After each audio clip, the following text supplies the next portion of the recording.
ओम शांति। आज है 14 जनवरी 2022 के ईश्वरीय महावाक्य। पहले सुनते हैं मुरली के मुख्य पॉइंट्स। बाबा ने कहा, अभी तुम संगम युग पर हो। इस युग को ना दिन कहेंगे ना रात। अब ड्रामा का चक्कर पूरा हुआ, गोया तुम्हारे 84 जन्म पूरे हुए। यह चक्र का राज तुम्हें सबको समझाना है। अभी बाप तुमको लेने आए हैं, तुम्हें नई दुनिया में जाना है। इसलिए इस पुरानी दुनिया से बेहद का संन्यास होना चाहिए। फिर कहा, अपने को देही समझो और इस पुराने तन को भूल जाओ।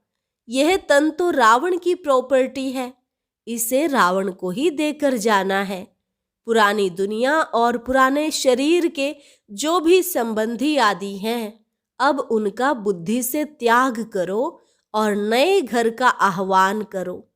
आगे कहा, बाबा तुमको जो सुनाते हैं पहले उसे धारण करो, फिर जाकर औरों को समझाओ। अनेक सेंटर तुम बच्चों को खोलने हैं और फिर खुद ही सर्विस भी करनी है। सबको यही समझाओ कि अगर 2500 वर्ष के लिए एवर हेल्दी वेल्दी बनना है तो इस ईश्वरीय नेचर क्योर सेंटर में आओ। तुम्हें इस दुनिया को पवित्र बनाना है, इसलिए रात्रि को जाग कर भी योग में बैठना है और सबको शांति व सुख का दान देना है। और लास्ट में बाबा ने कहा, योग से तुम सारी सृष्टि को शांति का दान देते हो और चक्र का सिमरन करने से सुख का दान देते हो। तो रोज सवेरे सवेरे उठ अशरीरी हो, योग में बैठो। इस ज्ञान और योग से ही हेल्थ और वेल्थ मिलेगी। और अब सुनते हैं महावाक्यों को विस्तार से। मुरली का सार। मीठे बच्चे, यह तन रावण की प्रॉपर्टी है। इसे रावण को देकर अशरीरी बन घर जाना है, इसलिए इससे ममत्व निकाल दो। प्रश्न, सारे सृष्टि को शांति और सुख का दान देने की विधि क्या है? उत्तर, सवेरे सवेरे उठ अशरीरी होकर बाप की याद में बैठना, यह है विश्व को शांति का दान देने की विधि। और स्वदर्शन चक्र फिराना, यह है सुख का दान देने की विधि। ज्ञान और योग से ही तुम एवर हेल्दी वेल्दी बन जाते हो, सृष्टि नई हो जाती है। गीत, मुझे अपनी शरण में ले लो राम। ओम शांति। यह भगत भक्ति मार्ग में गीत गाते हैं कि हे राम अपनी शरण में ले लो। अंग्रेजी में कहते हैं कि एशलम में ले लो। हिंदी अक्षर शरणागति है। भगत गाते हैं क्योंकि रावण राज्य है, रावण को जलाते भी हैं। इससे भी सिद्ध है रावण राज्य है। इसका भी अर्थ कोई समझते नहीं। रावण का विनाश करने के लिए दशहरा करते हैं, यह भी एक निशानी है। अभी यह संगम है तो इस समय ही राम की शरण में गए होंगे और रावण का विनाश किया हुआ होगा। पास्ट में जो होकर जाते हैं उनका ही नाटक बनाते हैं। तुम बच्चे जानते हो, हम अभी रावण की जेल से निकल राम की एशलम में आए हैं। राम राज्य में रावण राज्य नहीं हो सकता और रावण राज्य में राम का राज्य नहीं हो सकता है। गाया भी जाता है, आधा कल्प राम राज्य, आधा कल्प रावण राज्य। राम राज्य सतयुग और त्रेता को कहेंगे। संगम युग पर जिन्होंने राम की शरण ली है वही राम राज्य में गए होंगे। तुम जानते हो, हम अभी राम की शरण में हैं। यह सारी दुनिया एक टापू है, चारों तरफ पानी है, बीच में है टापू। बड़े बड़े टापू में फिर छोटे छोटे टापू भी हैं। अब तुम बच्चों की बुद्धि में हैं तो रावण राज्य सारी दुनिया पर है। कब से शुरू होता है समझाया जाता है, आधा आधा है। राम राज्य में सुख, ब्रह्मा का दिन, रावण राज्य में दुख अर्थात ब्रह्मा की रात। आधा कल्प सोजरा तो आधा कल्प अंधियारा। सतयुग त्रेता में भक्ति का नाम निशान भी नहीं। फिर आधा कल्प भक्ति मार्ग चलता है। द्वापर और कलयुग में भक्ति दो प्रकार की है। द्वापर में पहले पहले अव्यभिचारी भक्ति होती है, कलयुग में व्यभिचारी भक्ति बन जाती है। अभी तो देखो कच्छ मच्छ आदि सबकी भक्ति करते हैं। मनुष्यों की बुद्धि को सतो प्रधान, सतो रजो तमो होना ही है। इन स्टेजेस से पार होना है। बाप समझाते हैं, तुमने अभी राम अथवा शिव बाबा की गोद ली है। ईश्वर को बाबा कहते हैं। जब वह फादर है, फिर फादर को सर्वव्यापी कहना यह कहाँ सुना?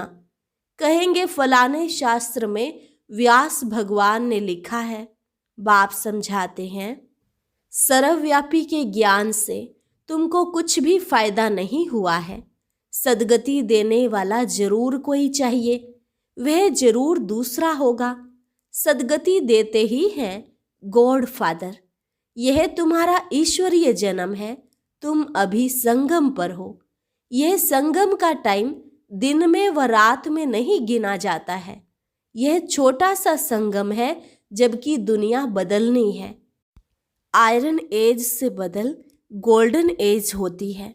रावण राज्य से बदल राम राज्य होता है। जिस राम राज्य के लिए तुम पुरुषार्थ कर रहे हो, तो ऐसे ऐसे गीत भी काम आते हैं।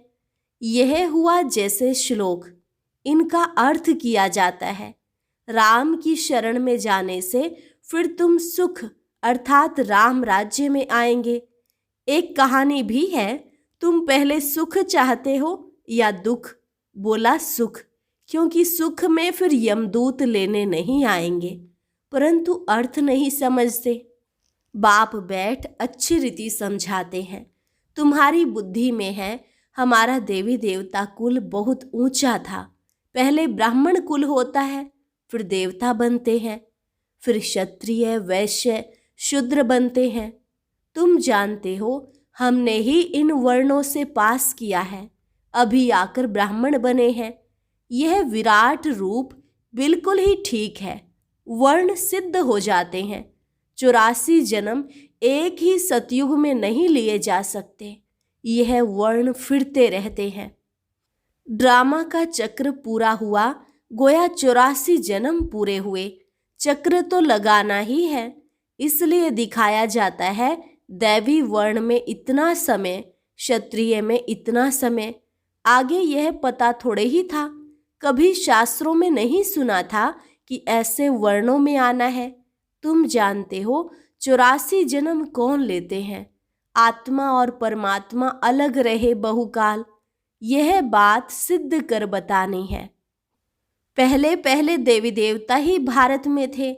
भारत गोल्डन एज था। उस समय और कोई धर्म नहीं था। फिर चक्र को फिरना ही है। मनुष्य को पुनर्जन्म लेना ही है। चक्र पर समझाना बड़ा सहज है। बाबा डायरेक्शन देते हैं, प्रदर्शनी में ऐसा ऐसा समझाना। इस समय जबकि हमको नई दुनिया में जाना है, तो बाप कहते हैं यह पुरानी दुनिया है। इस पुरानी दुनिया, पुराने शरीर के जो भी संबंधी आदि हैं, उनका बुद्धि से त्याग करो। बुद्धि से नए घर का आह्वान किया जाता है। यह है बेहद का संन्यास। देह सहित जो भी पुरानी दुनिया के संबंध आदि हैं, उन सब को भूलना है। बाप कहते हैं अपने को देही समझो। तुम असल में मुक्ति धाम के रहने वाले हो। सभी धर्म वालों को बाप कहते हैं अब वापिस चलना है। मुक्ति को तो सब याद करते हैं ना। अभी चलो अपने घर, जहाँ से तुम अशरीरी आए थे, अब फिर अशरीरी होकर ही जाना है। शरीर को तो ले नहीं जा सकेंगे। आए अशरीरी हो तो जाना भी अशरीरी है। सिर्फ कब आना कब जाना है, यह चक्र समझना है। बरोबर सतयुग में पहले पहले देवी देवता धर्म के ही आते हैं, फिर नंबरवार आते जाते हैं। जब मूल वतन से सब आ जाते हैं, तो फिर वापस जाना शुरू होता है। वहाँ तो आत्मा ही जाएगी। यह तन तो रावण की प्रॉपर्टी है, तो यह रावण को ही देकर जाना है। यह सब कुछ यहाँ ही विनाश होता है। तुम अशरीरी होकर चलो। बाप कहते हैं मैं लेने आया हूँ। बाबा कितना सहज कर समझाते हैं। फिर धारणा भी होनी चाहिए, फिर जाकर औरों को समझाना चाहिए। तुम गारंटी करते हो बाबा, हम सुनकर फिर सुनाएंगे। जिनको यह प्रैक्टिस होगी वह सुना सकेंगे। तुम जानते हो हमको इस दुनिया को पवित्र बनाना है, योग में रहकर शांति और सुख का दान देना है। इसलिए बाबा कहते हैं रात्रि को उठकर योग में बैठो तो सृष्टि को दान दो। सवेरे सवेरे अशरीरी होकर बैठते हो तो तुम भारत को बल्कि सारी सृष्टि को योग से शांति का दान देते हो। और फिर चक्र का ज्ञान सिमरण करने से तुम सुख का दान देते हो। सुख होता है धन से। तो सवेरे उठकर याद में बैठो बाबा बस अब आपके पास आए कि आए। अब हमारे 84 जन्म पूरे हुए हैं, तो सवेरे उठकर बाप को याद कर शांति और सुख का दान देना पड़े। योग और ज्ञान से हेल्थ और वेल्थ मिलेगी। अब हम एवर हेल्दी होते हैं तो सृष्टि ही नई होती है। सतयुग त्रेता में हेल्दी वेल्दी हैं, कलयुग में अनहेल्दी अनवेल्दी हैं। अब हम हेल्दी और वेल्दी बनते हैं, फिर आधा कल्प हमारा ही राज्य चलता है। बुद्धि में जब यह ज्ञान हो तब खुशी रह सके। भले यह भी लिख दो कि 2500 वर्ष के लिए एवर हेल्दी वेल्दी बनना हो तो आओ इस ईश्वरीय नेचर क्योर सेंटर में। परंतु यह लिखेंगे भी वह जिसमें ज्ञान होगा। ऐसे थोड़े ही सेंटर हम खोलते हैं, सर्विस आप आकर करो। जो खोलते हैं उनको खुद सर्विस करनी चाहिए। झगड़ा सारा पवित्रता पर ही चलता है। विष ना मिलने से अत्याचार होते हैं। अब है संगम, तो बुद्धि में सुख धाम और शांति धाम को ही याद करना चाहिए। दुख धाम है तब तो सुख धाम को याद करते हैं। तभी गाते हैं दुख में सिमरन सब करें, सुख में करे ना कोई। यह पतित दुनिया है। लौ कहता है कलयुग के अंत में सबको पतित होना ही है। जब तक संगम आए और राम राज्य की स्थापना हो जाए, फिर रावण राज्य का विनाश हो। अब विनाश की तैयारी हो रही है, रावण राज्य खलास होना ही है। बाकी यह गुड़ियों का खेल करते हैं, कितने गुड्डे गुड़ियां बनाते हैं, इसलिए इनको अंधश्रद्धा कहा जाता है। जितने भारत में चित्र बनते हैं उतने और कहाँ नहीं बनते हैं। भारत में ढेर चित्र हैं। गाया भी जाता है ब्रह्मा का दिन, ब्रह्मा की रात। दिन को फिर लंबा क्यों कर दिया है, यह भी समझने की बात है। पहले अव्यभिचारी भक्ति, फिर व्यभिचारी। पहले 16 कला, फिर 14। अंत में कुछ तो कला रह जाती है, परंतु इस समय 9 कला। इस समय है तमो प्रधान दुनिया। तमो कलयुग से शुरू होता है, फिर अंत में कहेंगे तमो प्रधान। अब दुनिया जर्जरी भूत हो गई है। पुरानी चीज को आपे ही आग लग जाती है। जैसे बट का जंगल होता है तो उनको आपे ही आग लग जाती है, इनको भी आग लगनी है। थोड़ा भी कुछ आपस में हुआ तो आग सुलग जाएगी। घर में कोई छोटी बात पर झगड़ा हो जाता है, आपस में दोस्त होते, थोड़ी सी बात पर ऐसी दुश्मनी हो जाती जो एक दो का गला काटने भी लग पड़ते। क्रोध भी कम नहीं है। एक दो को मारने के लिए देखो कितनी तैयारी कर रहे हैं। यह है ड्रामा। क्रिश्चियन लोग हैं दोनों बड़े, आपस में मिल जाएं तो सब कुछ कर सकते हैं। पोप भी क्रिश्चियन का हेड है, उनका मान बहुत रखते हैं, परंतु मानते उनकी भी नहीं है। यहाँ भी जो बच्चे बाप की मानते नहीं तो वह विनाशी पद पाते हैं। श्रीमत पर चलना चाहिए। श्रीमत भगवत गीता है ना, और कोई शास्त्र में श्रीमत है नहीं। श्री माना श्रेष्ठ ते श्रेष्ठ। जो कब पुनर्जन्म में नहीं आते। मनुष्य तो पुनर्जन्म में आते हैं। विद्वानों ने तो जन्म मरण से रहित की गाई हुई गीता में पूरे 84 जन्म लेने वाले का नाम डाल दिया है। वास्तव में परमपिता परमात्मा ही ज्ञान का सागर, पवित्रता का सागर, पतित पावन गाया हुआ है। वही वरदान देते हैं बच्चों को। उनके बदले कृष्ण का नाम डाल दिया है। पहले पहले शिव जयंती, फिर होती है कृष्ण जयंती। शिव बाबा आते हैं नई दुनिया स्थापन करने। तो पहले बाप का जन्म, फिर बच्चे का जन्म। बाप के जन्म से ही कृष्ण बच्चा निकला। वह भी एक तो नहीं होगा, दैवी संप्रदाय कहा जाता है ना। तो कितना भूल कर दी है। कोई एक भी इस बात को समझ जाए तो उनके सब जिज्ञासु टूट पड़े, सबका मुंह पीला हो जाए। कितनी बड़ी भूल है। तभी बाप को आना पड़ता है। किसको समझाने देने में भी टाइम चाहिए। पहले तो यह निश्चय कराओ कि परम पिता परमात्मा से आपका क्या संबंध है, तब समझे भगवान बाप है। भगवान को भगवान के पद पर तो रखो। सब एक जैसे कैसे होंगे। कहते हैं सब भगवान की लीला है, एक रूप छोड़ दूसरा लेते हैं। लेकिन परमात्मा कोई पुनर्जन्म थोड़े ही लेते हैं। यह बाप दादा दोनों ही कंबाइंड है और बच्चों को समझा रहे हैं। बाप दादा का भी अर्थ किसकी बुद्धि में नहीं है। त्वमेव माताश्च पिता त्वमेव कहते हैं, ओ गॉड फादर भी कहते हैं। तो जरूर मदर चाहिए, परंतु किसकी बुद्धि में नहीं आता है। बच्चों को समझाया तो शरण कब ली जाती है, जब रावण राज्य खत्म होता है तब राम आते हैं।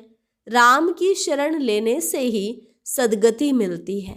कहते हैं राम राज्य हो, उनको सूर्यवंशी राज्य का पता ही नहीं है। कहते हैं राम राज्य नई दुनिया नया भारत हो, सो तो अब बन रहा है, बनना है जरूर, ड्रामा को चलना है जरूर। यह पढ़ाई है मनुष्य से देवता बनने की। मनुष्य किसको देवता बना न सके। बाबा आकर मनुष्य को देवता बनाते हैं, क्योंकि बाबा ही स्वर्ग की स्थापना करते हैं। ब्राह्मणों की माला नहीं गाई जाती है, वैजयंती माला विष्णु की है। यह है ईश्वरीय घराना जो अब नया शुरू होता है। आगे था रावण का आसुरी घराना। रावण को असुर कहा जाता है। यह कंस जरासंधी नाम अभी सिद्ध होते हैं। जन्म जन्मांतर तुमको साकार से वर्षा मिलता है, सतयुग में भी साकार से मिलता है। सिर्फ इस समय तुमको निराकार बाप से वर्षा मिलता है। अच्छा, मीठे मीठे सिके लधे बच्चों प्रति मात पिता बाप दादा का याद प्यार और गुड मॉर्निंग। रूहानी बाप की रूहानी बच्चों को नमस्ते। रूहानी बच्चों की रूहानी बाप दादा को नमस्ते नमस्ते, गुड मॉर्निंग। धारणा के लिए मुख्य सार। पहली पॉइंट, देह सहित पुरानी दुनिया के संबंधी आदि सब भूल स्वयं को देही समझना है। बुद्धि से नए घर का आह्वान करना है। दूसरी पॉइंट, सवेरे सवेरे उठ सारी दुनिया को शांति और सुख का दान देना है। वरदान, आकारी और निराकारी स्थिति के अभ्यास द्वारा हलचल में भी अचल रहने वाले बाप समान भव। आकारी और निराकारी स्थिति के अभ्यास द्वारा हलचल में भी अचल रहने वाले बाप समान भव। जैसे साकार में रहना नेचुरल हो गया है, ऐसे ही मैं आकारी फरिश्ता हूँ और निराकारी श्रेष्ठ आत्मा हूँ। यह दोनों स्मृतियाँ नेचुरल हो, क्योंकि शिव बाप है निराकारी और ब्रह्मा बाप है आकारी। अगर दोनों से प्यार है तो समान बनो। साकार में रहते अभ्यास करो, अभी अभी आकारी और अभी अभी निराकारी। तो यह अभ्यास ही हलचल में अचल बना देगा। स्लोगन, दिव्य गुणों की प्राप्ति होना ही सबसे श्रेष्ठ प्रभु प्रसाद है। दिव्य गुणों की प्राप्ति होना ही सबसे श्रेष्ठ प्रभु प्रसाद है। लवलीन स्थिति का अनुभव करने के लिए जो प्यारा होता है उसे याद किया नहीं जाता, उसकी याद स्वतः आती है।